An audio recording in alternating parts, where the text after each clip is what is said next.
Yo no sé si alguna vez usted ha llegado a alguna ciudad que visita y en el centro de la Alameda o del jardín hay una fuente de donde brota agua incesantemente. Más aún cuando uno tiene la oportunidad de ir a lugares paradisíacos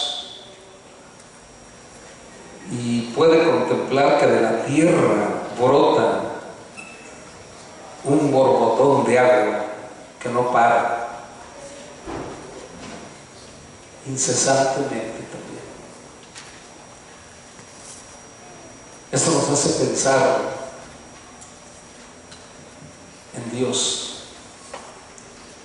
De hecho, todo lo que nosotros podamos ver en esta tierra, en este universo, nos debe hacer pensar en Dios, porque es obra de sus manos.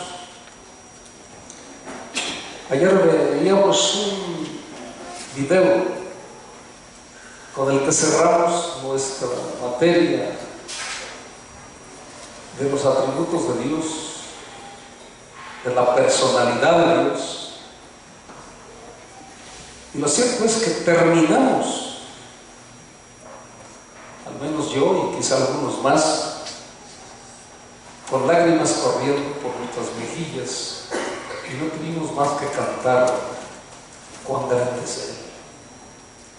De veras, Dios es majestuoso, Dios es grande, Dios es incomparable. Y ese Dios que nosotros adoramos, que es el Dios de la Biblia, se convierte para nosotros hoy en el tema que le voy a compartir. Se convierte en una fuente inagotable de bondad. Bondad. Bondad sale de bueno. Por eso hemos venido diciendo que Dios es bueno. Y de veras que Dios es bueno.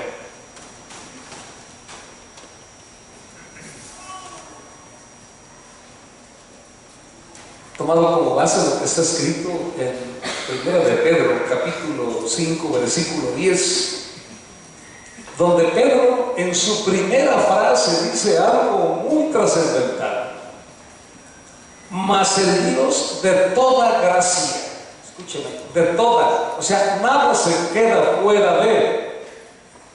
No hay nada que se llame gracia que no esté dentro del ámbito de Dios. El Dios de toda gracia, no hay gracia fuera de Él, que nos llamó a su gloria eterna en Jesucristo. Eso es lo que no nos gusta, pero hay que hacerlo. Después que hayamos padecido un poco de tiempo, Él mismo nos perfeccione, afirme, fortalezca y establezca. Esto es un proceso.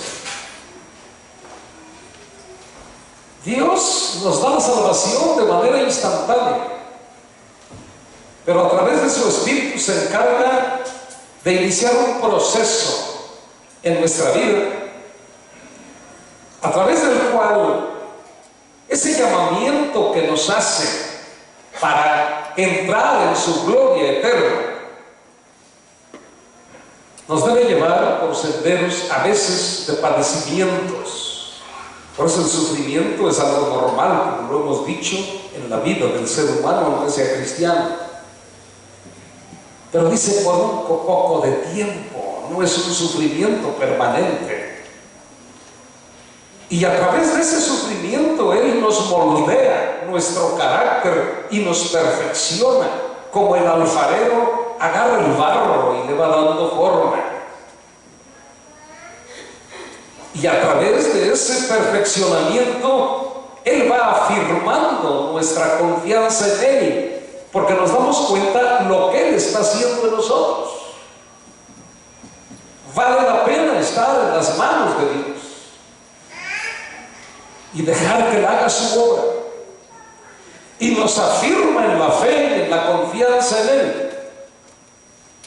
Lógicamente que en esos apretones de la vida y en ese proceso de moldeo, a veces nos sentimos débiles, porque somos carne, y la debilidad viene a nuestra vida. Pero Él se encarga de darnos la fuerza. Todo viene de Él. Y nos da la fuerza suficiente para llegar finalmente al destino que Él tiene preparado para nosotros. Por eso Pedro termina diciendo que después de que hayamos padecido un poco y que nos haya perfeccionado y que nos haya firmado y que nos haya fortalecido y nos establezca, o sea, nos coloque en el lugar que Él ha querido siempre que estemos. Y aquí es donde entra la fuente inagotable de bondad. Porque eso, y no otra cosa, es lo que es la gracia de Dios. Hoy vamos a hablar de la gracia de Dios. Porque este es el atributo divino mediante el cual el Dios generoso, bondadoso, tierno, anhela otorgar felicidad particularmente a aquellos que no lo merecen. Ninguno de nosotros, de los que estamos aquí, por buenos que hayamos sido, merecíamos el favor de Dios, que eso es gracia. Pero particularmente, aunque es para todos los hombres, para todas las mujeres, Él se goza en derramar esa gracia sobre quien no lo merece. ¿Qué mayor mérito tiene abrazar a una persona que nos ha tratado bien y merece ese abrazo? ¿O abrazar a una persona que nos ha tratado mal y no merece ese abrazo?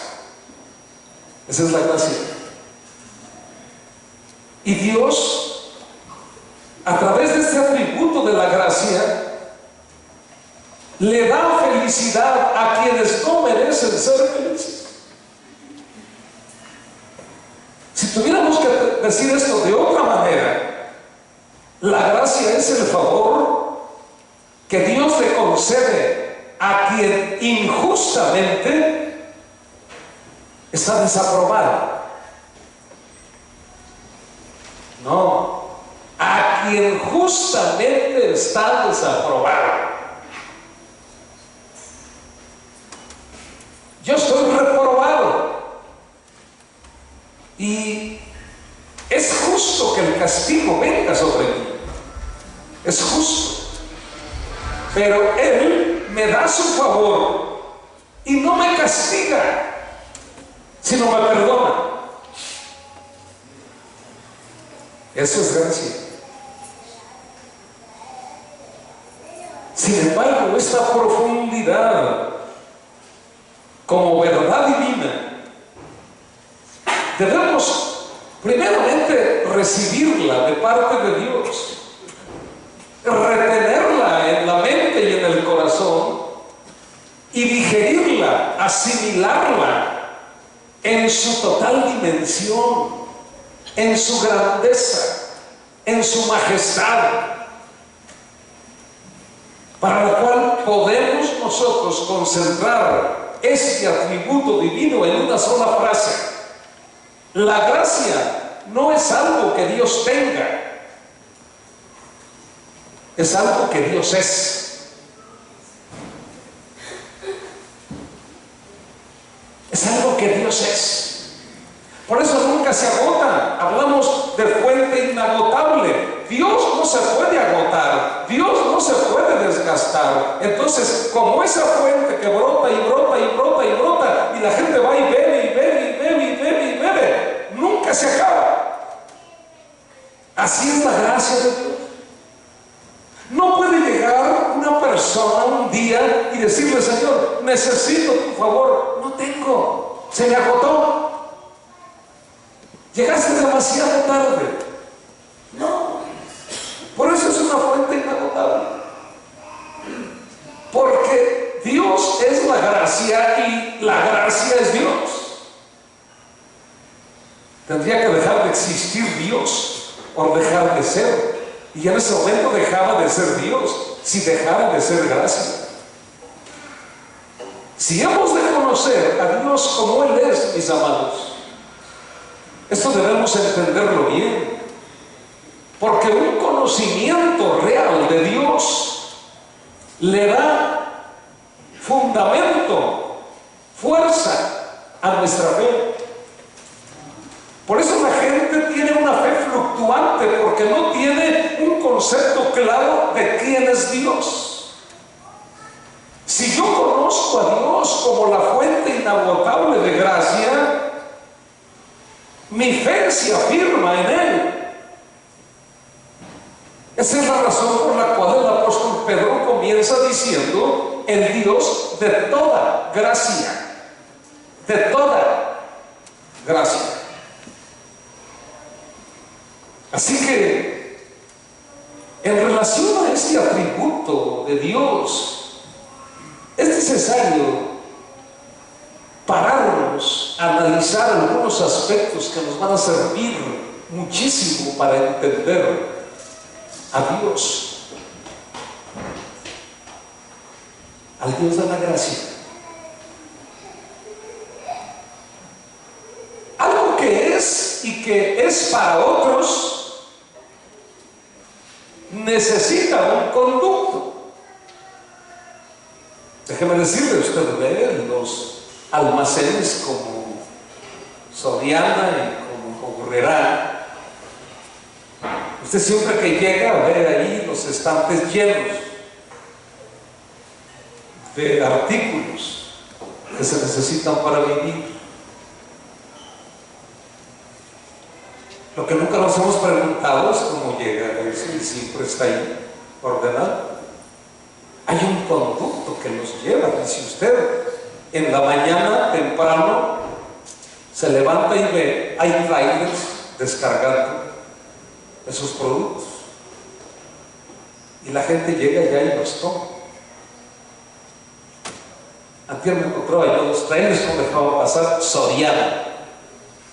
Dije, este es el conducto que hace llegar esos artículos a la tienda.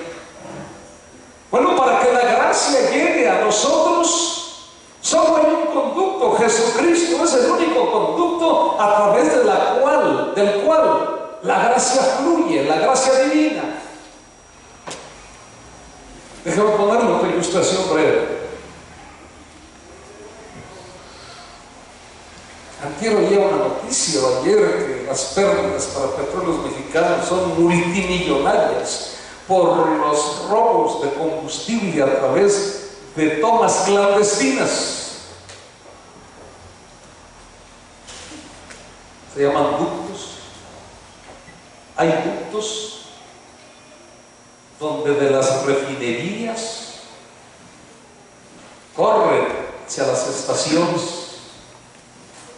Y gente mala se ha encargado de ir y abrir una toma en un lugar oculto. Eso transporta el combustible y son pérdidas. Escúcheme, por favor. El ducto, el conducto para la gracia, y ese no admite tomas clandestinas, es Jesucristo. Por eso, aunque muchos han querido abrir tomas clandestinas para recibir el favor de Dios, a través de la religión, a través de buenas obras, a través de lo que usted quiera, no funciona, porque ese ducto es inviolable. El único conducto para poder recibir la gracia de Dios se llama Jesucristo. Y aquí es donde entro a hacer un análisis de uno de los textos que muchas veces han despertado en nosotros alguna inquietud o algún concepto erróneo. Lo escribió Juan en el capítulo 1, versículo 17, que dice así: pues la ley por Moisés fue dada, pero la gracia y la verdad vinieron por medio de Jesucristo. Entonces nosotros tendemos a pensar que Moisés está únicamente relacionado con la ley, pero no con la gracia, y que Jesucristo únicamente es la gracia, pero no tiene nada que ver con la ley.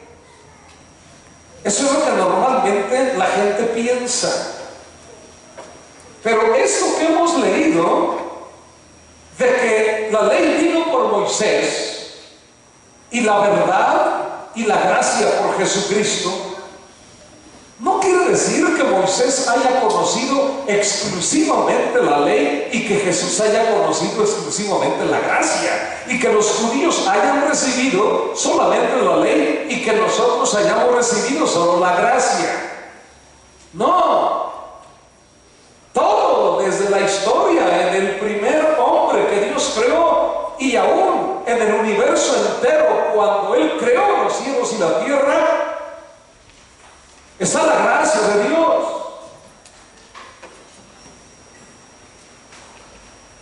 Moisés tuvo el privilegio de estar a través de su vida muchísimas veces en la presencia de Dios y contar con esa presencia, con esa compañía en su peregrinar por el desierto hacia la tierra prometida. Pero ¿saben por qué esa presencia lo acompañó? No por la ley, lo acompañó por la gracia. Lo que quiere decir que Moisés en el Antiguo Testamento estuvo disfrutando de la gracia de Dios. Necesitó la gracia, no tanto la ley, la gracia.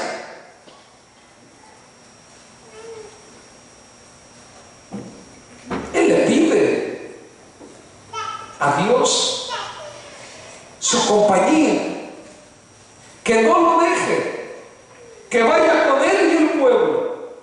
Y es preciso y claro cuando le dice: Señor, si tú no vas con nosotros, nosotros no vamos. Si tu presencia no va, no vamos. Así que yo te pido tu gracia. Un día le dijo. Otro día le dijo: yo quiero ver tu gloria. Eran peticiones de Moisés que él tenía.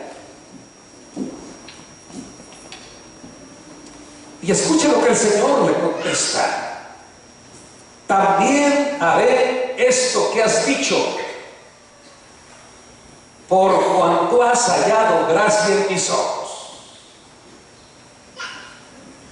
y te he conocido por tu nombre. ¿De qué habla esto? De un conocimiento personal que necesitó Moisés y necesitamos cada uno de nosotros. Dios anhela eso. Anhela una relación personal con cada uno y nos conoce por nuestro nombre.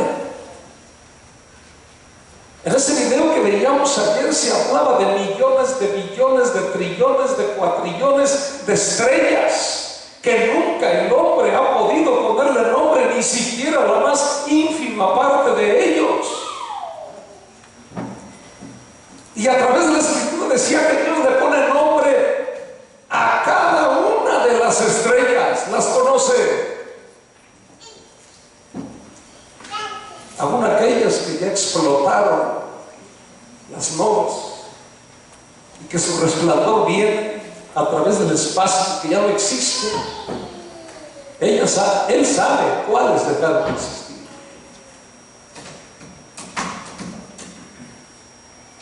Él conoce su nombre. Por eso quiere tener esa relación personal con nosotros. Conoció a Moisés, no porque era el líder, no lo conoció porque era el hombre que había escogido para allá, no, lo conoció por la intimidad que tuvo con él y la cercanía con él.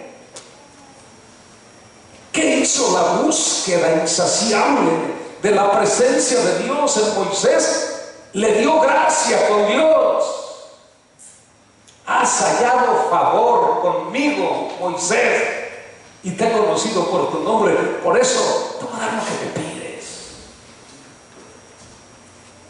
Así que el trato de Dios con Moisés no fue con base en la ley. Moisés no llegaba y decía: Señor, vengo a ti con base en el capítulo tal, versículo tal que tú pusiste en la ley, donde tú dices que debe ser así.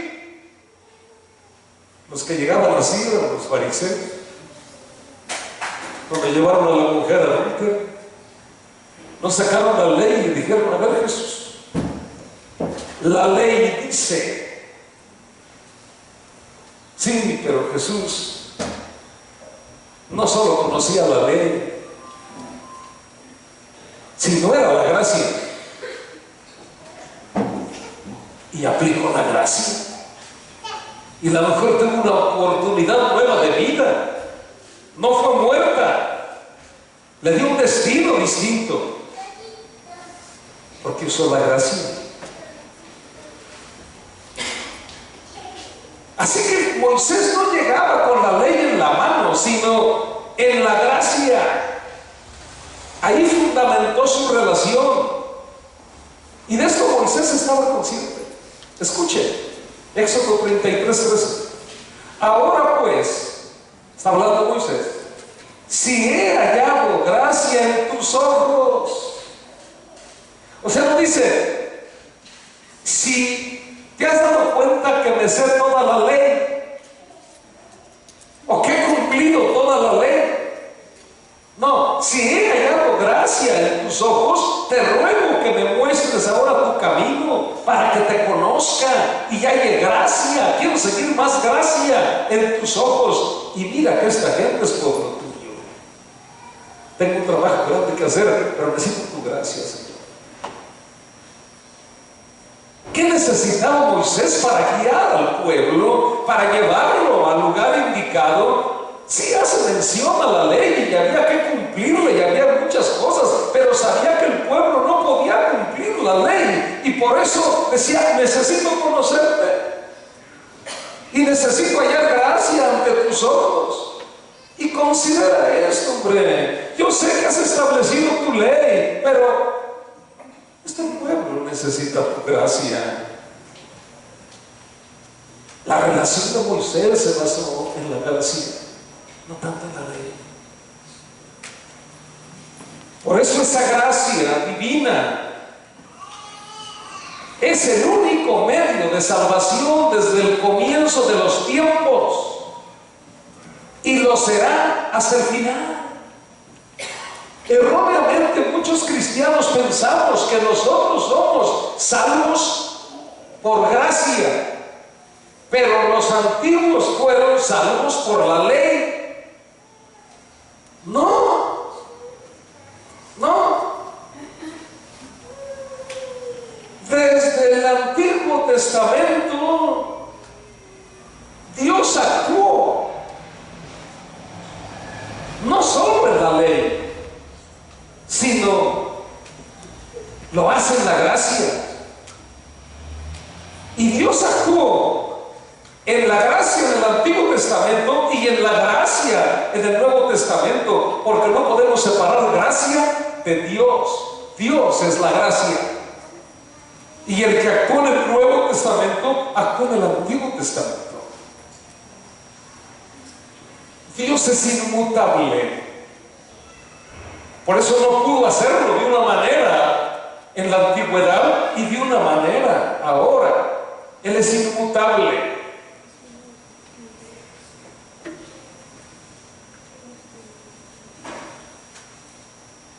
Escuche esto, por favor. Siempre hubo gracia. Ahora hay gracia. Y habrá gracia siempre,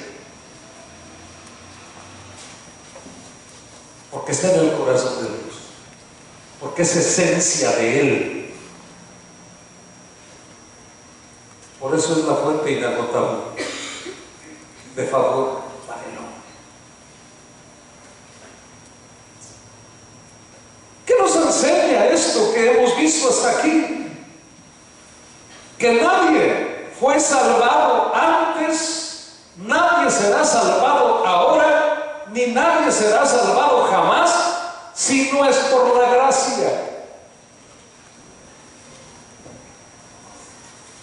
Sin excepción, sin importar el lugar, desde el jardín del Edén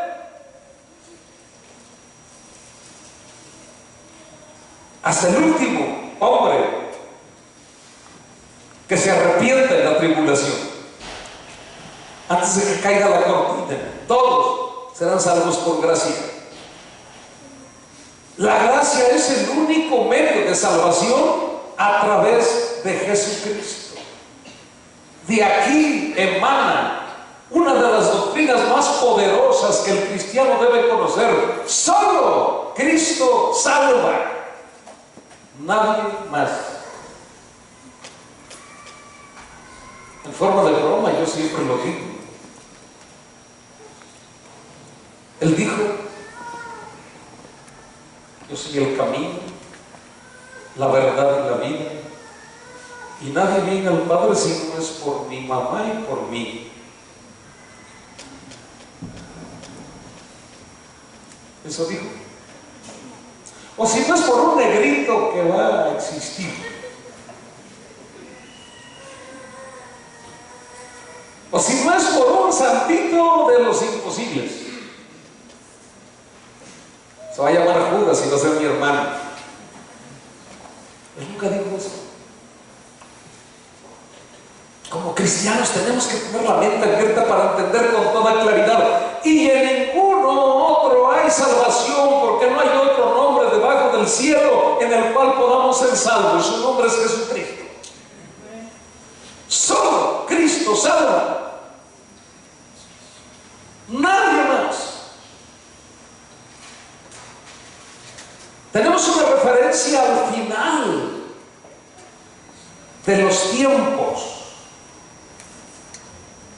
Y lo vio Juan. Y le adoraron todos los moradores de la tierra cuyos nombres no estaban escritos en el libro de la vida del Cordero. Escuche, que fue inmolado desde el principio del mundo. Esta es una revelación de Dios. Acuérdense que la palabra es revelada. ¿Cuándo fue inmolado Jesús? Hace 2000 años.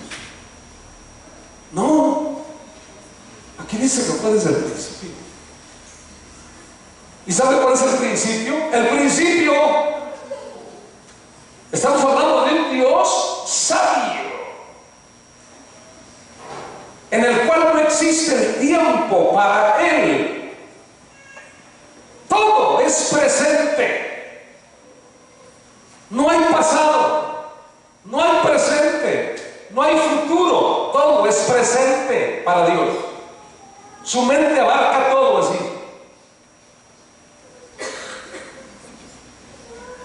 Quiero que piense antes de conocer, antes de crear o de crear lo existente, el universo, las galaxias, la tierra, los animales, las aves, las plantas, las flores, el hombre. Antes de crearlos, escúcheme,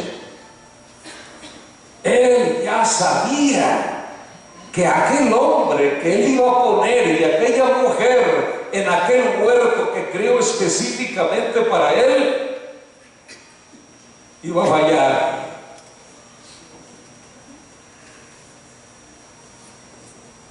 Y entonces inmoló al Cordero en su mente. Por eso desde el momento que el hombre cae, Él provee el medio de redención para restaurar al hombre.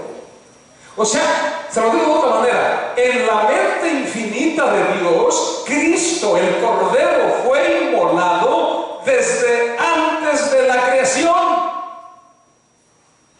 Por eso dice en el principio. El principio para Dios no es como el de nosotros. El principio para nosotros de este día fue cuando despertamos. El principio para Dios no. El principio para nosotros fue cuando nacimos o fuimos engendrados. Para Dios no. Por eso este versículo me sacudió. En el libro de la vida del Cordero que fue inmolado desde el principio, escúchame, del mundo. Qué increíble es esto. ¿Qué nos enseña? Pues que no hay otro medio de salvación más que el que Él estableció desde el principio del mundo. Ese era el plan de Dios desde la eternidad.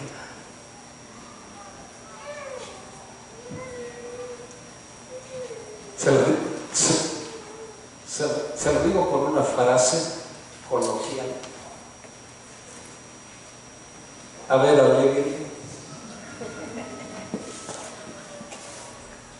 y ve a los hombres poniendo otros salvadores, poniendo otros caminos alternos para alcanzar la salvación. Y ahí lo encuentro luchando. No es que es por obras, no, es que es por fe, no, que es por gracia. Porque por gracia sois salvos.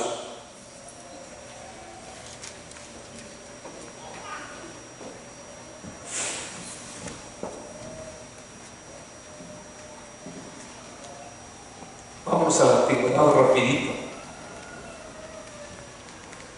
La antigüedad estaba como ahora, la humanidad llena de pecado, de violencia, de vicio, de corrupción, de engaño, de mentira, de inmoralidad. Y dice Dios, ya basta esto. Voy a desarraigar toda vida de la tierra. Qué frase tan consoladora.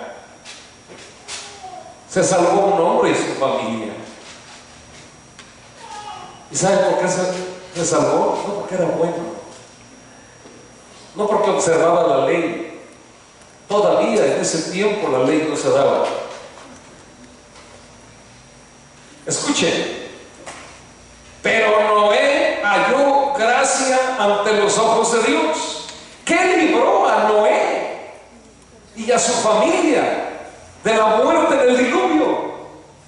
La gracia de Dios operando en el Antiguo Testamento.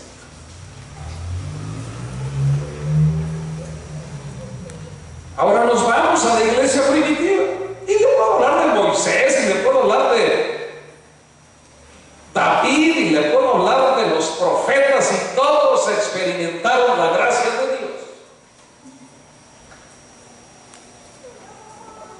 Pero ahora vámonos a la iglesia primitiva. Hay un conflicto ahí. Unos dicen que los gentiles que no eran judíos cuando se convertían, tenían que circuncidarse para poder ser parte del pacto, y entraron ahí un conflicto de los hombres, ¿no? Como siempre. Pero ahí viene la revelación de Dios. Ahora pues, ¿por qué tientan a Dios poniendo sobre la cerviz de los discípulos un yugo que ni nuestros padres ni nosotros hemos podido llevar? ¿A qué se refería? A la ley.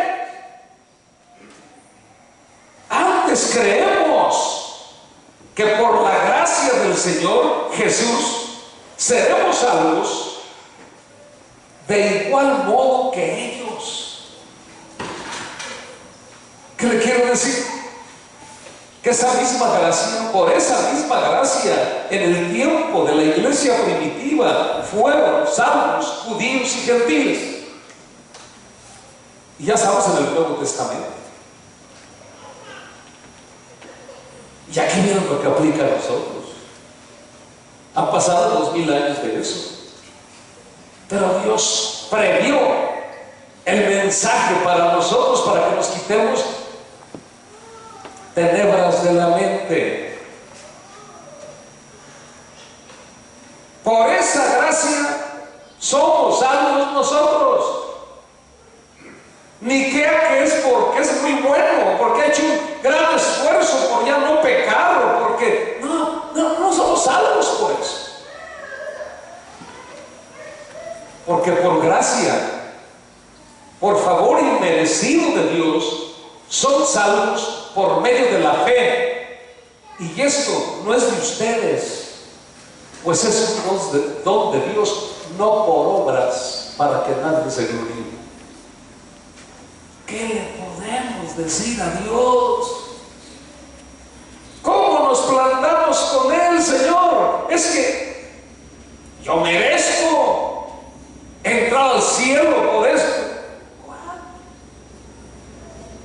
Si no fuera por su gracia, nadie de cualquier tiempo de la historia tendría parte con Dios. El trato de Dios con el hombre, mis amados, se fundamenta en la gracia, y esta ha estado operando desde siempre y seguirá operando. Un día, así como ahorita en la era de la iglesia, Dios obra a través de la gracia, la salvación, lo hizo en el Antiguo Testamento, en la dispensación pasada.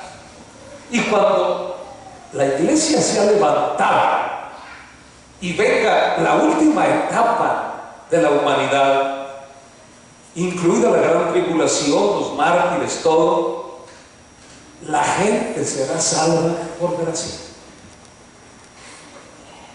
No porque lo maten, por su fe, por gracia. Esto es importante concebirlo bien. El trato de Dios con el hombre se fundamenta en la gracia, y esta ha estado operando desde siempre, siempre, la gracia. A veces tenemos la idea, la gracia no vino cuando Jesús nació en el pesebre. Tampoco la gracia vino cuando Jesús fue muerto en el Calvario. Tampoco la gracia fue, o sucedió, o llegó cuando Él resucitó. No, todo es parte de un proceso que tiene que ver con la gracia de Dios. Pero la gracia no nació ahí. La gracia de Dios ha estado operando desde siempre, porque la gracia es lo que Dios es. ¿Por qué un niño nació? Primero, ¿por qué Dios se hizo hombre? Por su gracia. ¿Por qué fue muerto en un calvario? Por su gracia. ¿Por qué resucitó? Por su gracia. ¿Me están entendiendo? Es Dios obrando en su creación, y de una manera particular en el hombre. Porque los animales no tienen que ser salvos. Es el ser humano. Es el único hecho a imagen y semejanza de Dios.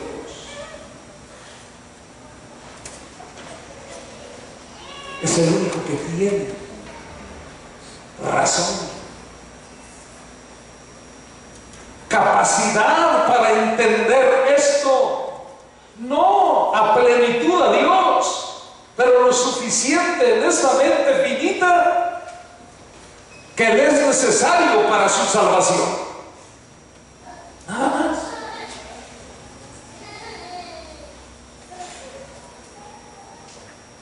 ¿Por qué decimos que la gracia ha estado operando siempre? Porque la gracia es Dios. Escúcheme, ¿qué significa esto? Su bondad, su amabilidad, su buena voluntad, su benevolencia, su misericordia. Todo esto es lo que hay en el corazón de Dios, en la esencia de Dios. Por eso hace por nosotros lo que hace.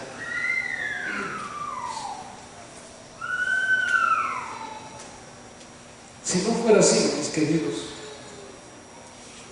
hace muchos milenios que todo ser viviente hubiera sido arrancado de raíz de la faz de la tierra. Por eso el Escritor Sagrado decía: si tú nos pagaras realmente conforme a nuestras obras, seríamos destruidos. Pero tú no nos pagas conforme a nuestros pecados, sino conforme a tu bondad borras nuestras rebeliones. Eso es lo que hay en el corazón de Dios, y Dios se llama gracia, porque es Dios mismo. Fíjense cómo lo dice Dios en el libro de Oseas: yo sanaré su rebelión. Es una decisión que está tomando Dios unilateral. No la está acordando con nadie, ni la está condicionando al accionar del hombre. Yo sanaré su rebelión, los amaré de pura gracia. O sea, aunque no se lo merezcan, porque mi ira se apartó de ellos. Por eso qué precioso cuando un hombre llega cargado de culpa, de pecado, con toda la condenación encima de él, diciendo: esto, ¿quién te lo puede perdonar? Esto nunca nadie te lo puede perdonar. Lo que has hecho es aberrante, es antinatural. Pero echa mano de la gracia. Ve cómo esa condenación se va, y con ello la ira, el enojo, la inconformidad de Dios al violar su ley. La toma y se va, se aparta, lejos se va. Apartaré mi ira. Y cuando Dios aparta la ira de una persona, lo envuelve en su gracia y en su amor. ¿Ven cómo tenemos que entender esto, pues? ¿Cuándo sucede esto, mis queridos? Siempre y cuando una persona venga a Él con un corazón arrepentido de forma sincera,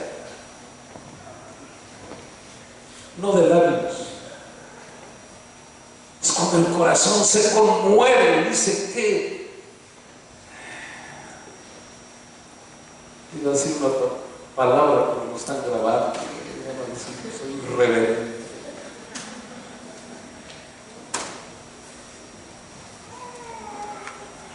Pues lo voy a decir de todos modos. Es cuando una persona llega y dice: ¡qué bruto! ¿Cómo es capaz que yo he sido suficiente para dañar de esta manera a Dios, a mis semejantes? Con un Dios así de amor. No puede ser. No puedo ser tan torpe, no puedo ser tan insensible, tan ingrato.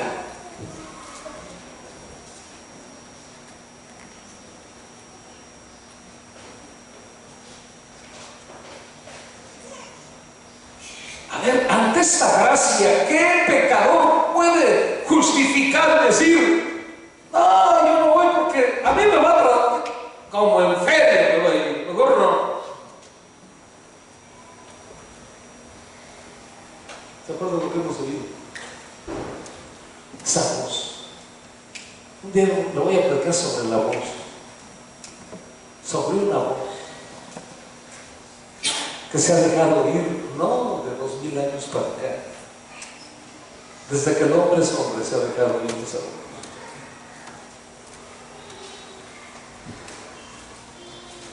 venid a mí, el que esté cargado y trabajado, que yo voy a descansar. Vengan y estemos a cuenta. Si sus pecados fueran rojos como la grana, como la nieve serán emblanquecidos, y si fueran rojos como el carmesí, vendrán a ser como blanca lana. ¿Qué argumentos le presentamos? Se lo voy a parafrasear. ¿Cuánto debes? Todo, Señor, no importa, ven, tráeme la cuenta, está pagada, no debes nada.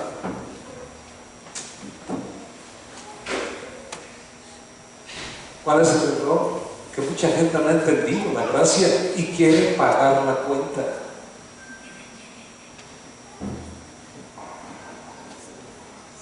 Por eso se quita los zapatos y va caminando largas distancias, por eso hace grandes recorridos, por eso promete, por eso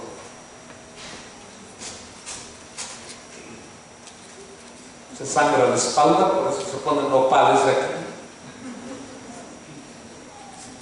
Por eso se mete una piedra. Cuando era niño, ¿qué hacía? Dice la mamá, hijo, tienes que guardarla, tienes que hacer un sacrificio. Y no puedo decir que la piedra en el zapato, la piedra en el guarache. Imagínense si en el zapato es duro una piedra, en el guarache es peor. Si ya no por si el guarache estaba en chino traerlo. Métete una piedra ahí toda la cuaresma. Los pecados sean perdonados. Por eso dice que Dios había pasado de largo la ignorancia. No dices, pero eres el Dios de gracia, ¿qué hombre? No, yo mandé a mi hijo, el hijo el sacrificio, pagó todo lo que tú debías, solamente voltea tus ojos a él, confía en él, cree en la obra que él hizo y todo está saldado, no debes nada.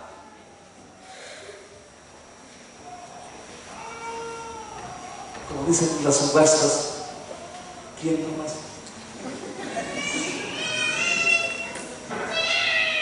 Aunque aquí diríamos, ¿quién ofrece más?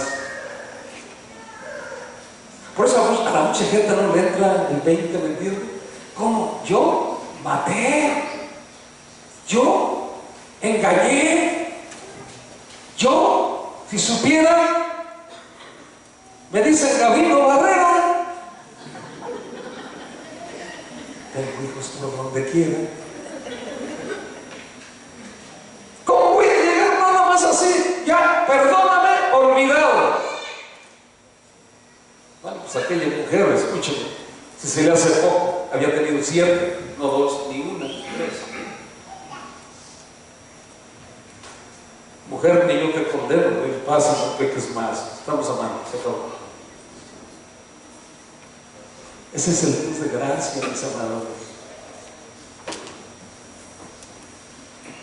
Pero ese reconocimiento al Dios de gracia nos conmueve. Por eso Pablo decía, el amor de Cristo me constriñe sabiendo esto.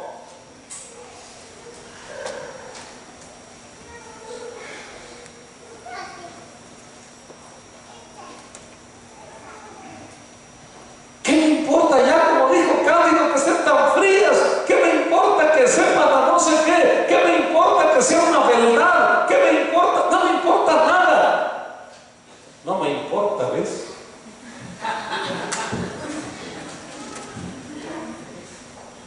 Que ya no. Es más grande mi reconocimiento, mi amor por Dios, el entender que gracia, no hay Dios. Jamás, ni nadie que tenga esta gracia y que me lo ofrezca a mí. Le costó la sangre de su hijo.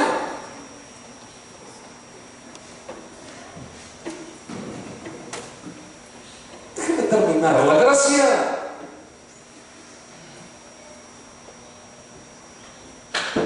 todos los seres humanos recibimos en alguna manera algún grado de esa gracia divina, desde el más santo hasta el más malvado.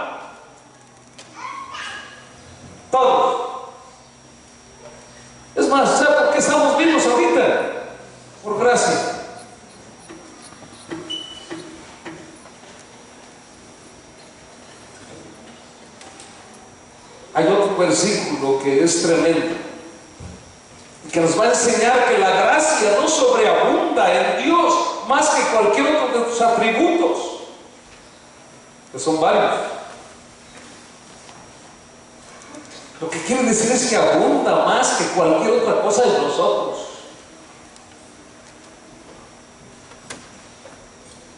Pero la ley se introdujo para que el pecado abundara.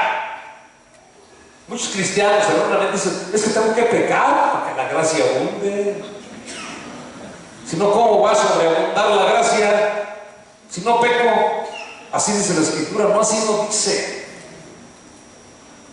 Dice que cuando la ley vino, se convirtió en el revelador donde pasó la vida de la humanidad, y al salir de este lado quedó al descubierto todo el pecado, y el hombre se dio cuenta que estaba mal. La ley nos revela el pecado, nos hace conscientes del pecado. Has violado. Sin ley no hay pecado, porque no lo conocemos. Pero no puede hacer nada más. Es cuando la gracia sobreabunda para borrarle aquel acetato de la vida toda maldad, todo pecado revelado.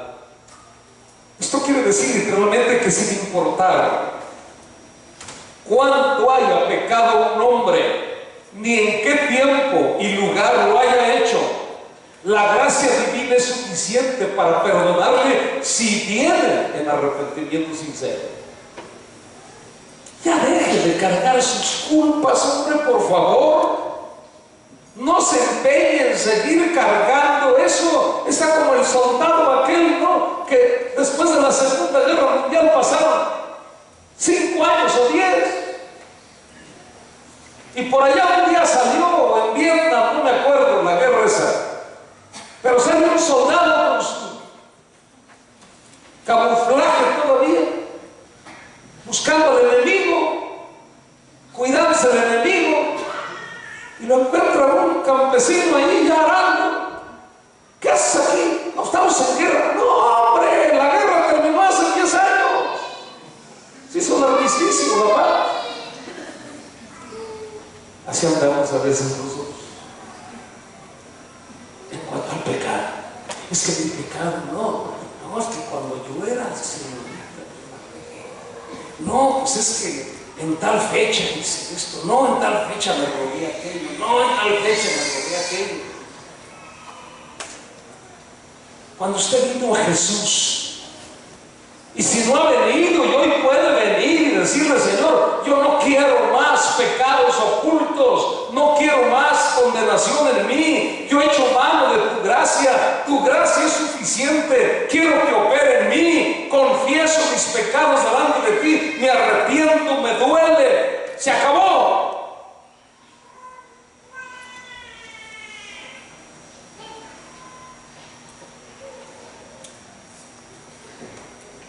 No hace falta un arrepentimiento sincero. Quítese ya la idea religiosa que traía de ir a un templo, pararse con un hombre, decirle el 10% de los pecados que tenía y guardarse el 90% con aquella frase de, pues ay, me perdona, Padre, los que no me acuerdo. ¿Cómo no? Si son los que más traemos en la...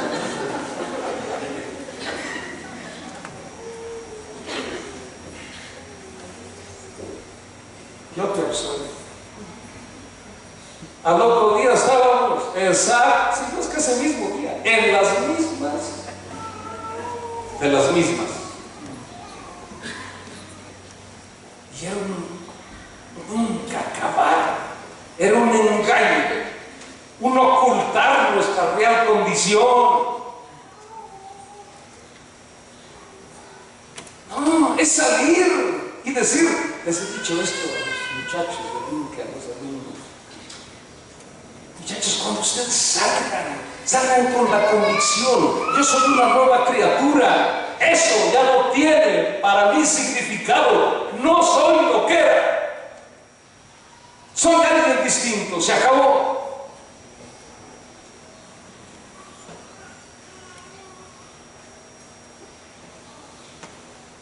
El martes le voy a compartir algo de esto.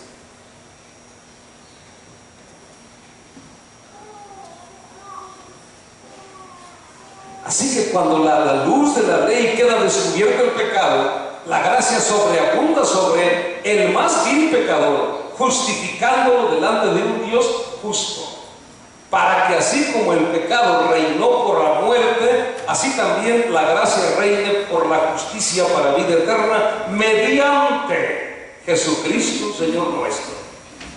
¿Qué podemos decir aquí? Solo cuando nos miramos a la luz de la gracia, nos damos cuenta cuán grande es esa gracia para habernos perdonado. Si usted está pensando ahorita, pues esa gracia, pues sí, el pastor tiene que estar hablando así y sentir eso, porque pues habla de ese pillo. No se equivoca, fue un pillo. No se equivoca. Pues por eso estoy aquí y por eso le estoy hablando así. Porque ¿cómo no voy a servir apasionadamente a alguien que me extendió su gracia de esa manera? ¿Con qué le puedo pagar? Pero si usted está diciendo, pues eso es para él, no para mí, yo no soy tan. Es que no ha entendido la gracia. No la ha entendido. Una verdad que tenemos que aceptar para terminar, antes de darle gracias a Dios, hermanos, por su divina gracia inagotable.